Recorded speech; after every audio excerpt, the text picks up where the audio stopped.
history. It would be appropriate to start my speech with a great quote. Muslim does not make Islam great, rather it is which Islam makes Muslim great. In this context, the person I am going to talk about is an stanch enemy of Islam before embracing Islam. He wants to kill anyone who follows Islam, even our beloved Prophet Muhammad sallallahu alaihi wasallam.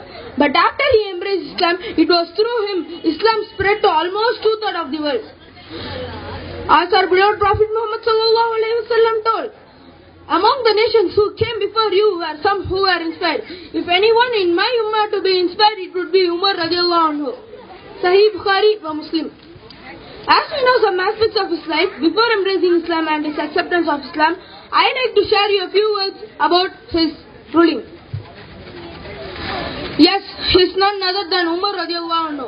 Umar radiallahu anhu was one of the closest advisors to Prophet Muhammad sallallahu alaihi wasallam, along with Abu Bakr radiallahu anhu during his period. But after Abu sallallahu alaihi wasallam, he continued to be the closest advisor to Abu Bakr radiallahu anhu during the Khilafah in many occasions. During the deathbed of Abu Bakr radiallahu anhu, he chose Umar as his successor, and other Sahabas gave him consensus to become a Khalifa. After that, he took charge of the affairs of the Ummah. In one of his early sermons, he announced that how his ruling will be. "Oh people, I will make you some promises that I will not collect any of your taxes or booty that Allah grants you except in a right manner." His entire ruling was based on the above said statements. Umar radiallahu anhu, Gandhiji has once told that if India has to prosper, it should be ruled like a ruler like Umar. Umar radiallahu success was due to two things: his fear to Allah subhanahu wa ta'ala, his strict adherence to the way of Prophet Muhammad sallallahu alaihi wasallam. In one of his khutbah, he addressed people that, "Oh people, that if you see any crookedness in me, straighten up me." A man stood up and told, "If we see any crookedness in you, we will straighten you with this by showing the sword." Umar said, "Alhamdulillah, and thank Allah subhanahu wa ta'ala for giving him this much followers who will straighten him when he goes wrong."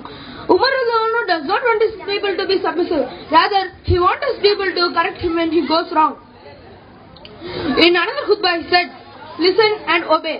A man stood up and told, "I will not listen you because you distributed a piece of cloth to everyone and you are wearing 2 pieces of cloth."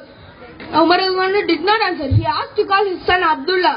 Abdullah ibn Umar said that, "Since the piece of cloth was small, it could not cover my father properly. So I gave my piece of cloth to him." Umar did not take additional piece from Baitul Mal. This shows how delicate the justice of Umar was and how delicate the standard of people of that time was. Umar as a leader, he got a salary of transportation to Umrah and Hajj.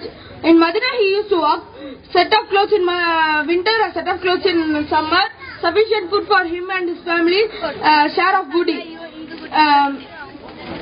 The king of almost 2/3 of the world used to have 12 stitches on his dress.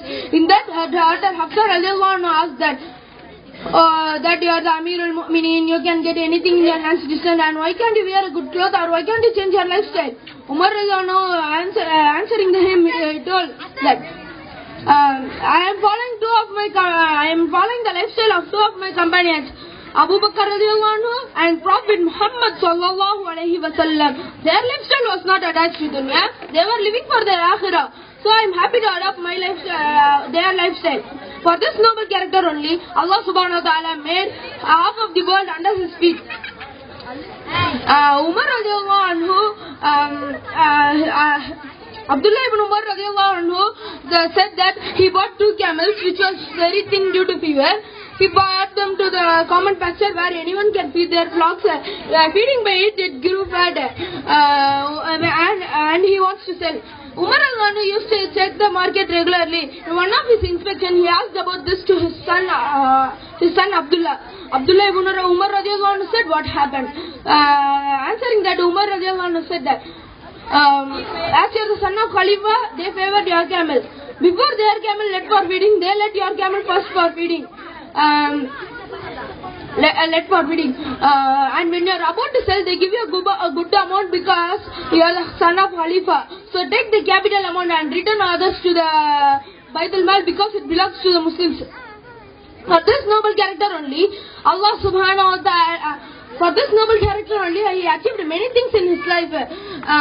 Some of them are introduced Hijri calendar, paved roads all over the Muslim lands, kept watchmen who will guard the streets and night, and police force with the first formal jail.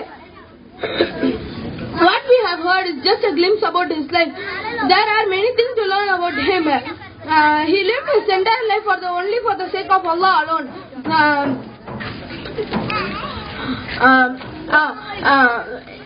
I conclude my speech by urging all the people that evaluate that if anyone who lives for the sake of Allah will get a place in Jannah. Ameen. Wa ahid da'wana alhamdulillahi rabbil alamin. Wassalamu alaikum wa rahmatullahi wa barakatuh.